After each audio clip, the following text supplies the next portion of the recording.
Okay, in this tutorial, I just briefly want to review the tools we need to follow along with the course. Basically, you need Apache Maven version 3.2 or above. We'll use Maven from the command line and also from an integrated development environment.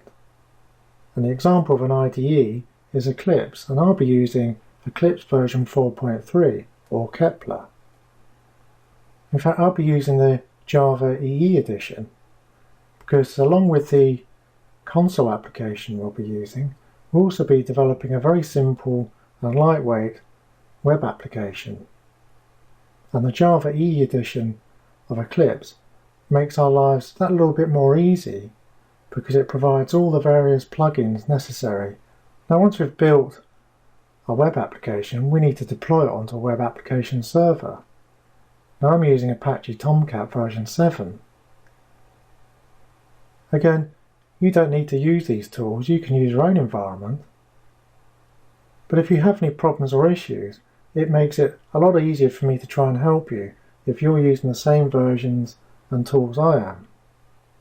In the coming tutorials, I'll show you where to find Apache Maven, how to download it, how to install it on your machine. I'll also show you how to check your current development environment to see if you're working on a Java EE edition of Eclipse. And if you aren't, it's not a problem. We can just go to the internet and download that version. And I'll show you how to do that also.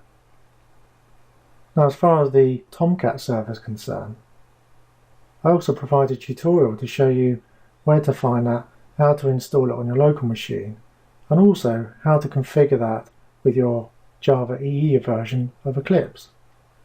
So in the next tutorial, we'll be downloading and installing Apache Maven 3.2.